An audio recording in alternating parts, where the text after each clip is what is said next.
Baruch Hashem, you're a bad Jew. Shalom. Welcome back to another episode of Bad Jew, the place where there is no such thing as a bad Jew. I don't know if you're aware of that or not, but now you are. With me today is Tyler Samuels. I am so excited to have Tyler here on the show to talk about some of the interesting cultures in Judaism that are seldom acknowledged, that need to be acknowledged. And I'm just really excited to have you on the show. What's new, man? Nothing much. Well, with everything that's going on right now, that's what's new, but For sure. Right of entry onto this podcast will be 4-minute Bad Jew Challenge, where you tell your life story in 4 minutes. Are you ready? Yes, very Ex- much. Excellent. Here we go. Echad, shtayim, shalosh, yalla.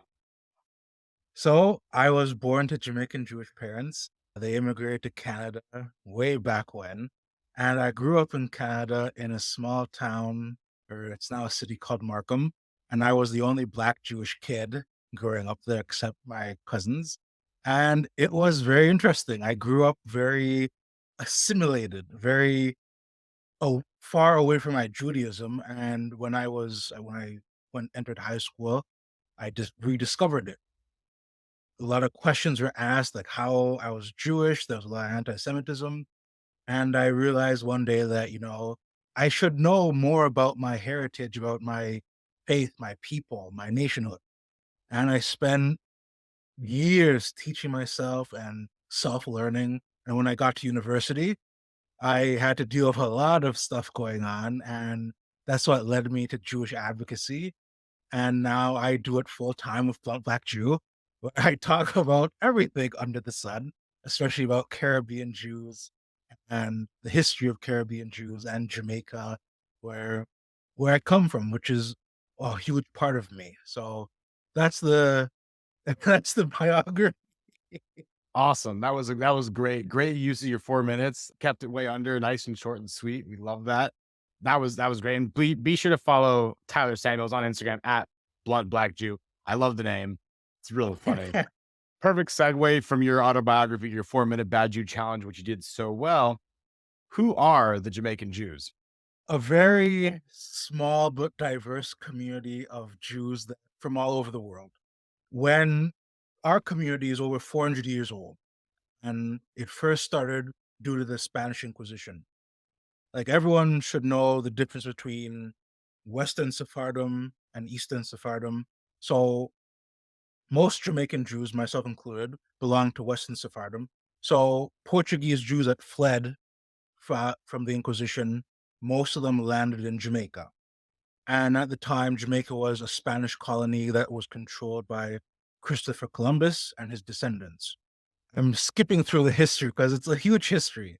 But basically what happened was, in 1655, these crypto Jews found out that the Spanish Inquisition was going to be placed on the island of Jamaica. Christopher Columbus. If I can ask, sorry, crypto Jew. What is that? I've never heard such a thing as a crypto Jew. A crypto Jew is basically a Jew that's assumed a Christian identity, but practices Judaism in secret. Oh, okay. I didn't know that was the word for it. Okay, go on. Yeah, sorry. There are terms for it too. So it's totally fine that most people haven't heard of this term. So basically what happened was, in 1655, the Jews on the island found out that the Spanish Inquisition was going to be placed on Jamaica. Christopher Columbus had died a long time ago.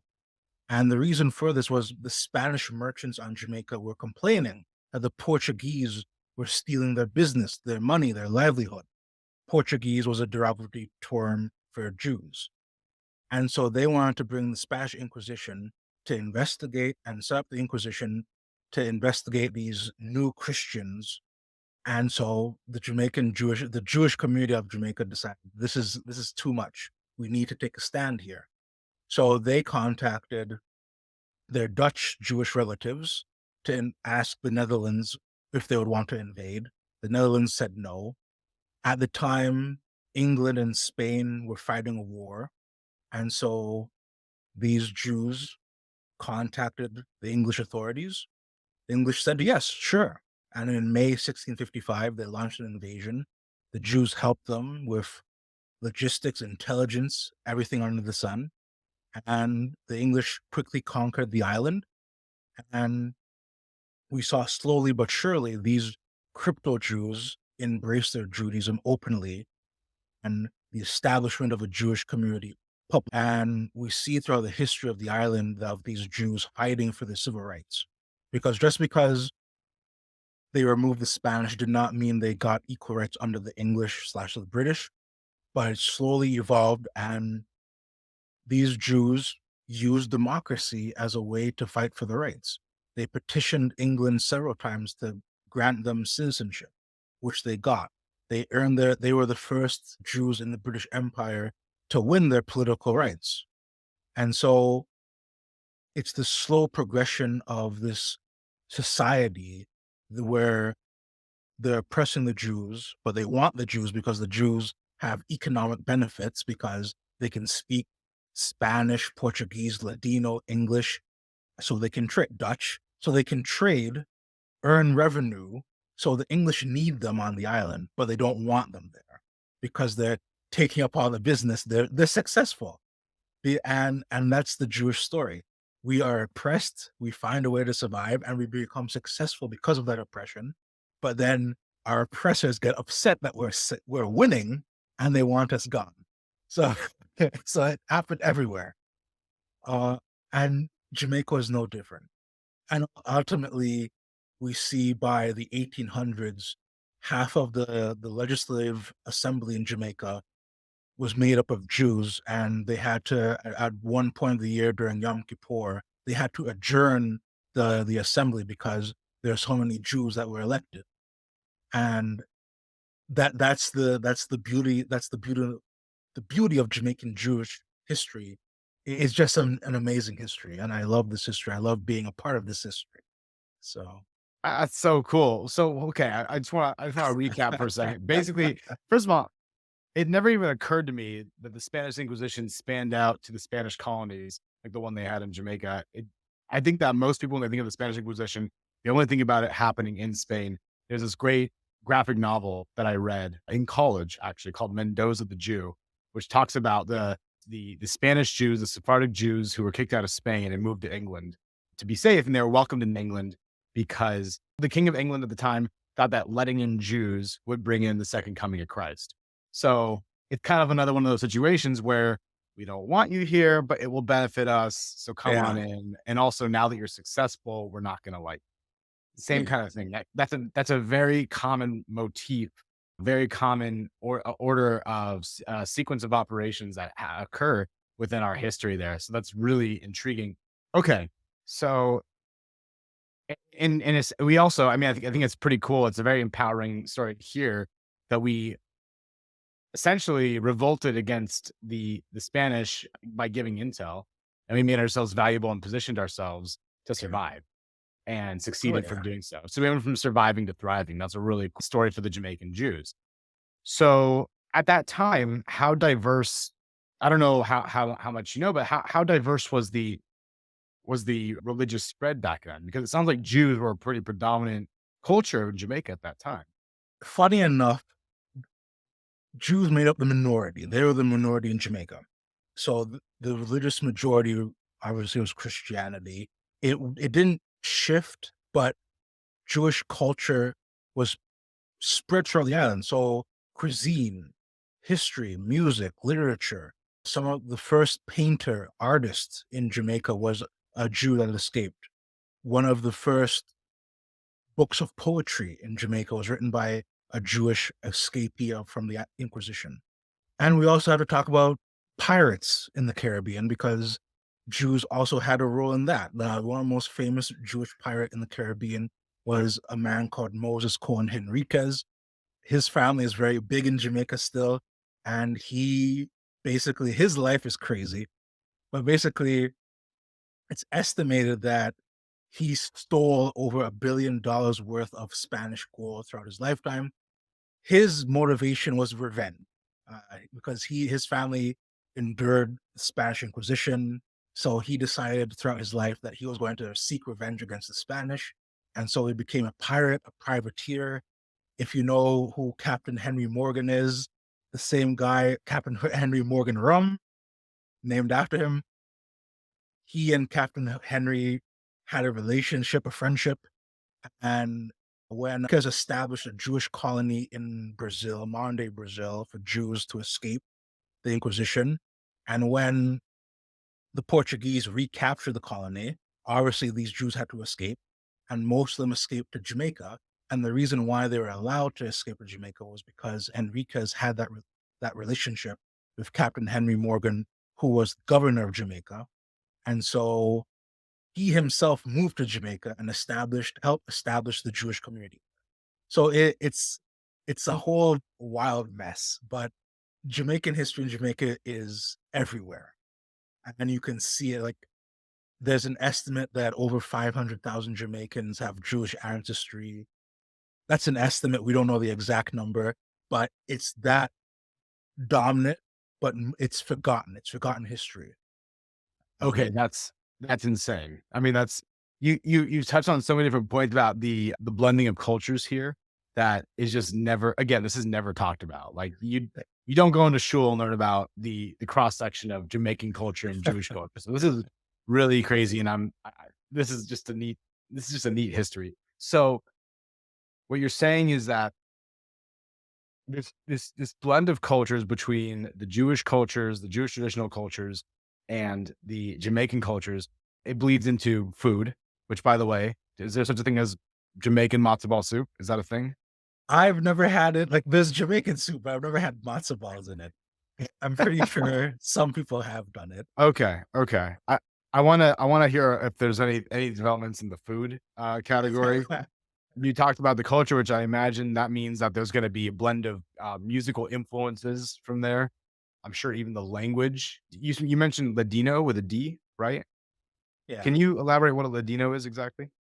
Ladino is a Sephardic language, basically a mixture of Spanish, Hebrew, Arabic, and other languages combined together. It's like Yiddish. Yeah. It's like Yiddish. So I know some Jamaican Jews that heard Ladino being spoken growing up. Unfortunately, it's dying. I don't think most Jamaican Jews today know Ladino, but if we're looking back in 16th, 17th century Jamaica, the Jews obviously knew what Ladino was and spoke Ladino. Fascinating. Okay. Really fascinating. So I up until now it did not occur to me that Ladino is essentially the equivalent of Yiddish for the Sephardic Jews. I really had only heard of it. It was only kind of a concept. Yeah. Didn't really have it defined for me until just now. For those listening, the learning curve is happening live. So, and that's the whole thing of my show. Anyway, okay. And then the pirate, you said one more time his name. Moses Cohen Henriquez. It's a cool name. And the $1 billion worth of gold that he stole out of revenge, was that valued at today's price or valued at, okay, that's valued at the estimated value of today. Yeah. Insane. Okay. And he created his own colony too. He created his own colony in Brazil. At that point, was that during the Inquisition or was that after? Well, the Inquisition never really ended up until, I think, the 1975, 74, officially. 19? 1970 something officially. So when the Vietnam War was happening, the Spanish Inquisition still occurred? Not officially, but like theoretically, it was still on the books. It never really ended up until a certain point. I could be wrong. I'm mixing up my dates, but the Inquisition basically at his chapter of life, Henrique's life, the Inquisition was still being enforced, especially in the Portuguese Spanish colonies. So during the several wars between England, Spain, Portugal, and the Dutch and the Portuguese were at war constantly. So you would see a switch of hands over the colonies. And so Jews took advantage of this because they knew that if it was a Dutch colony, they would have religious freedom. If it was an English colony, they would have limited religious tolerance. And so they took advantage. And so they would move to these, well, it depends on the region, islands or colonies. And so by doing so, they were able to adapt with the situation. So with Henriquez, he established his colony in Brazil. And once the Dutch lost the war, Portuguese took over, he left it, they escaped. How I describe the Spanish Inquisition, I describe it as a genocide because that's what it was. It was the entire eradication of the Jewish people on the Iberian Peninsula and the colonies because it was illegal for Jews to move to the colonies to to openly embrace their faith. And we see the records of this, especially on the island of Cuba, because that's where the Spanish Inquisition was based upon. The Catholic Church of the Spanish colonies was based in Cuba.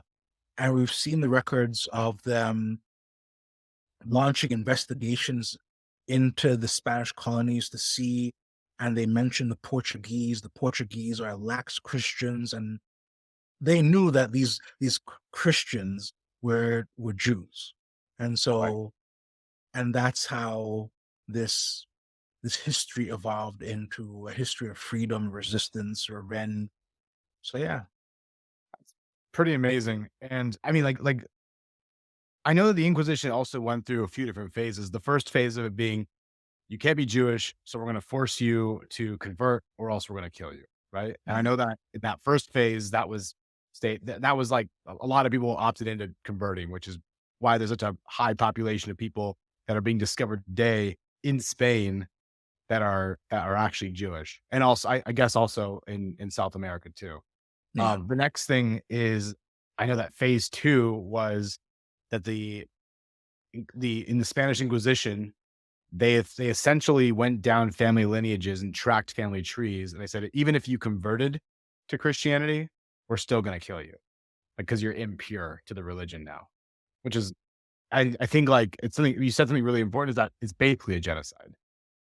It is a genocide. oh yeah, yeah, 100%. I I think it's just it's so important to, highlight that and, like, let's not muddy I think people get caught up with words these days, especially and when you start inventing terminology like Inquisition, it distracts a little bit from what it actually is. So I think that's a good mhm, point. On a similar note, there was a Jewish influencer who recently had a rant saying, "Let's stop calling it anti-Semitism. Let's call it Jew hatred." Let's just simplify it. So I've been trying in my vernacular, my everyday lexicon, to try to shift over to calling it Jew hatred because that's more clear than anti-Semitism. That's the ADHD lizard brain community that we have to speak to now. You know, so I want to take a detour from the history for a second. There's also Rastafari culture, Rastafari religion. Again, it's a concept that I don't fully know beyond the gift shops in Venice Beach, California. Can you explain to me what Rastafari culture is exactly? Is it a religion? Is it a culture? What is it? I would say it's both. I would say it's Yeah. both a religion and a culture. Rastafari's Rastafari or Rastas, they I would argue it's a mix of Christianity and infused with worshiping Haile Selassie as the Messiah because it's black. It's in a way it's black liberation for the Caribbean. Rastas they saw Haile Selassie as this Messiah figure because he was emperor of Ethiopia. He was leader of this black state in Africa, uh, well established. He resisted the Italians. He came back during World War II, restored himself to Ethiopia. So it was very mechanic. And Zion for their homeland, Zion for them, when they talk about Zion, Zion is Ethiopia, moving to Ethiopia, embracing that style, culture, and lifestyle. But it's I would argue it's Christian based, but it's infused with black liberation, black nationalism, this belief that Haile Selassie is a messiah figure, you know, Jeh as God. So all sorts of things. And I think cannabis, marijuana, people overplay that in Rastafari culture, but it is part of the culture, but it's a holy thing. It's not just for those who are potheads to go, oh, I'm a Rasta, I'm going to smoke marijuana now. No, it is, it's a cultural religious aspect for them. And same with dreadlocks. Dreadlocks is very holy to them to wear, and they've been persecuted for wearing dreadlocks, especially in Jamaica. They've been persecuted. Mhm. But a lot of Rasta culture has been influenced by Christianity, Judaism, because I'm just saying this from my own observations, but a lot of reggae music that's Rastafarian inspired, it you can hear this belief of Zionism. You can hear this belief of returning to one's homeland, Mhm. of fighting oppression, of fighting being a holy people, which is very central to Judaism and Jewish people. That's really But fascinating. It's really intriguing. But we also see a lot of imagery in symbols, like Jewish symbols, like even in the Bob Marley movie, right? yeah, There's a scene where Bob Marley's wearing a high necklace, I yeah. believe. And we see a lot of that kind of imagery. When does that exactly pop into into the Rastafari religion? It's it's interesting because I don't know an exact date because a lot of it we see it in Ethiopian Orthodox Church. We see in Ethiopia stars of David, stars Jewish stars that have been co-opted. And I would make the argument they follow that same track with Rastafarian culture, where they embrace these symbols because these symbols mean something of liberation, of freedom, of homeland. So in Bob Marley's case, especially with Bob Marley with the high necklace, he was influenced by Jewish influences. His Right. one of his good friends was a Jew. He he never really talked about it, but he mentioned this influence of Judaism, this his love for Israel. According to his son Ziggy Marley, he inspired, he instilled in them this idea of Israel and Jews and how they're role models and etc. etc. So I think it's always been there with the Rastafari culture, but it's never been a thing of, oh, we're appropriating this because we're the Jews, we're the true Jews. They're their own separate faith, their own separate religion. But there's also been influences with that religion. That's amazing. So, and I know, by the way, that Ziggy Marley is now married to an Israeli, which I would too, because Israelis are amazing. But no, I find it so intriguing because you look at some of the imagery in the Rastafari religion, in the Rastafari culture, the Stars of David are being used. And my first gut reaction when I see something like that is, oh, that's appropriation. That's anti-Semitic. And I think that there's maybe a half truth to those statements. But as I've come to, learn that there's actually a deep respect and there's a deep tie, especially with the history of the Inquisition, this bleed of culture that you have and the different descendants and how ultimately cultures have formed and been created. When did Rastafari culture get started though? Oh boy, this is tricky. It The explosion of Rastafari culture was 50s, 60s. It was always there. It was a movement. Mhm. But it really gained attention in the 60s. And then because of reggae music, 50s, 60s, 70s, then you see Bob Marley and Rastafari culture explodes onto the international scene. It was primarily focused on the Caribbean. So, but during those decades, we see the explosion of this belief movement of Rastas and their worshiping of all sorts of things. But I would say I'm not an expert on Rastafari culture. I only know it from the Jamaican viewpoint of, they're cool dudes with dreadlocks who get high, worship Haile Selassie, do all sorts of very interesting things. Sure. Yeah. Thank you for explaining that, illustrating that. Before we end the podcast, I want to ask you a question about your personal experience with being a Jamaican and a Jew living in Canada. You know, You mentioned that there was a lot of, ignorant comments and questions that were shot towards you as a kid. Now that you are putting yourself out there as the blood black Jew, I wanted to ask you, has that changed at all? What has been your experience mending in a culture that is oftentimes seen as white? What's that been like for you? It's been interesting to say the least, because you always get people who don't believe, oh, you can't be Jewish, you don't look Jewish. And, it's out of ignorance because they've never seen what Jewish culture looks like, because we're a diverse people.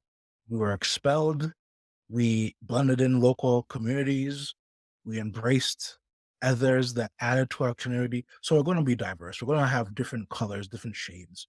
So I still get those comments. I still get people question my Judaism, my Jewishness.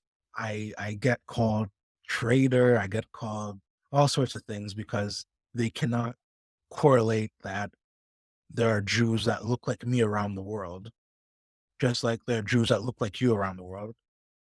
And they have no understanding of that diversity, which is sad because Jewish diversity is such a beautiful thing. But it still happens. It still happens every day. It still happens. I'll get DMs. I'll get people questioning, oh, when did you convert? When did you do this? When did you do that? Like, give me your life story. And it's like, would you ask someone who looks the part of being a Jew these questions? Yeah. Would you ask them that? Yeah. And 9 times out of 10, they say no. And it's like, what does that tell you about yourself? Yeah. Wow. Well, I want to thank you for being vulnerable and talking about, these really being an advocate for Jews, but in a very unique light that is very underappreciated. I want to thank you for being strong during this time, especially in a post October 7th world. It's not been an easy time for Jews around the world, no matter what skin color. And I think the kind of work that you're doing and the kind of message that you're putting out there is so important and so relevant to right now. And the Jamaican Jewish history is just as relevant and kind of cooler, low key again. I had never heard of Jewish pirates before. So badass. But seriously, this was a really enlightening conversation. I want to thank you again for being on the podcast and talking about the history of Jamaican Jews and understanding that I'm an ignorant person too, who just simply didn't know about this culture. And thank you for highlighting everything. Tyler, should people want to follow you, connect with you, what's the best way they can? The best way to connect with me is to follow me on Blunt Black Jew on Instagram. I usually answer my DMs, but I can't answer everyone, but I usually answer. But that's the best way to contact. Excellent. Tyler, it's been a treat to have you on this podcast. And to the listeners, please do leave a comment, follow us, leave a review. We really do appreciate all of your engagement with Bad Jew. And we'll see you next week. Shalom.